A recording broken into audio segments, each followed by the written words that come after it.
عليكم ورحمة الله وبركاته على كل متابعيني ومتابعين قناة همة الأباني. هنبدأ يومنا النهاردة بالصلاة على الرسول. اللهم صل وسلم وبارك عليك يا حبيبي يا رسول الله. النهاردة هنعمل أكلة حلوة كلكم بتحبوها. هنعمل بطاطس باللحمة المفرومة. خشوا معايا الفيديو على طول عشان ما اطولش عليكم. أول حاجة هنعملها مع بعض التقلية. هنعمل التقلية للبطاطس. هنحط شوية زيت ومكعبين كده من الزبدة، وهنزل شويه من البصل اللي انا عاملاهم. انا مش عايزاها تتحمر، انا يا دوبك بس اخليها تاخد معايا اللون الذهبي. انزلي بقى بمعلقه صغيره كده من الثوم، يا دوبك تديها تشويحه كده مع البصله. بعد كده انزلي بقى بالطماطم،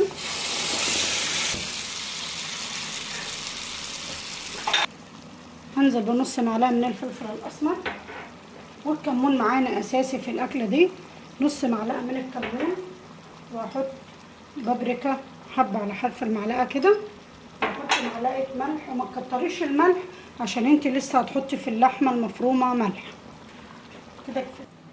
وكده جبنا نص كيلو من اللحمه المفرومه، وجبت بصلتين كبار وفرمتهم في الكبه لغايه ما نعمتهم خالص كده. لازم تبقى ناعمه معاكي البصله كويس. هنزل على اللحمه المفرومه كده بالبصل، ومعانا ربطه بقدونس وربطه كزبره، تاخدي من كل واحده نصها، يعني الاتنين يبقوا ربطه كده. وبكده معايا معلقه صغيره من الملح، معلقه صغيره من البابريكا، معلقه صغيره من الفلفل الاسمر، وبهارات اللحم. وتدعكيهم كويس قوي لغايه ما يتسمغوا مع بعض. تنيكي تدعكي فيهم جامد لغايه ما كل حاجه تختلط مع بعضها. وبعد ما اتسمغت معانا وعملت الخيوط دي كده، بصي تبقى ناعمه خالص بالطريقه دي، انزلي بربع معلقه من البيكنج باودر عليها، على طرف المعلقه كده، وتقلبيها كويس. بعد كده اجيب الطاسه وانزل عليها يا دوبك بنقطه صغيره من الزيت. تجيبي اللحمه كده تعمليها زي الكوره وتبططيها تبطيطه خفيفه كده، وتديها صدمه في الطاسه كده. وبكده بعد ما جابت اللون ده معانا، انا مش بحمرها، انا يا دوبك بس بديها صدمه كده وبطلعها على طول.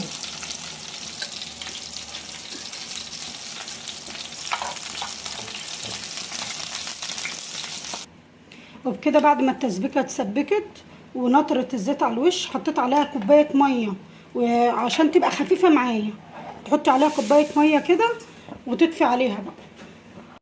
كده بعد ما عملنا الكفته اهي، بصوا عملناها كده، شوحناها يا دوبك اديناها تشويحه، بس انا مش بسويها.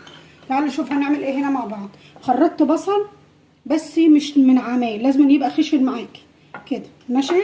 احط عليه ربع معلقه من الملح، واحط ربع معلقه من الكمون، واحط ربع معلقه من الفلفل الاسمر، واحط ربع معلقه من البابريكا، واحط ربع معلقه من الزعتر. الزعتر بيديكي نكهه حلوه. وتمسكيه بقى كده تدعكي البصل جامد لغايه ما ينزل الميه اللي فيه كويس قوي.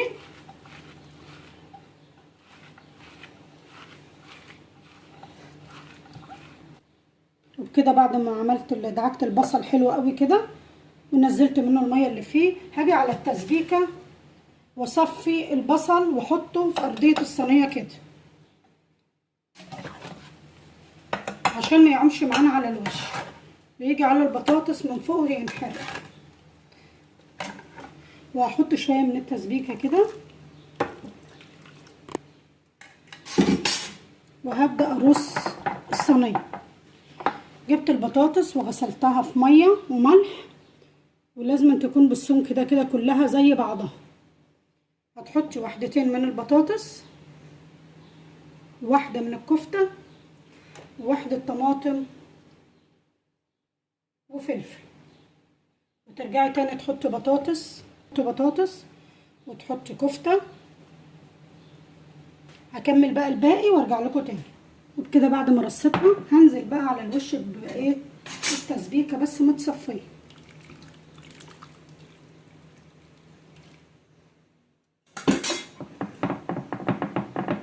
وبكده هدخلها بقى الفرن تستوي وارجع لكم تاني. وبكده هي طلعت من الفرن. بصوا شوفوا الجمال جميله ازاي. وعملت رز بشعريه جنبها اهي.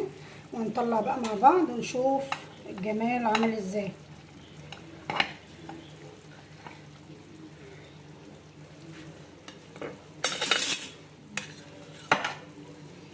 الريحة تحفة. بص يا سمير دوق كده وقول لي طعم ايه وجمال ايه. هي مش قادرة تطلع ليه؟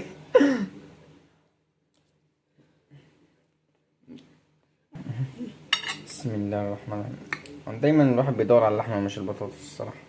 ايه رأيك؟ طعمها روعة. لا تسلم. اعملوها بالطريقة دي والله هتعجبكم. ادعموني بقى بلايك وشير وكومنت حلوة كده. متنسونيش في اللايك بالله عليكم. والسلام عليكم ورحمة الله وبركاته.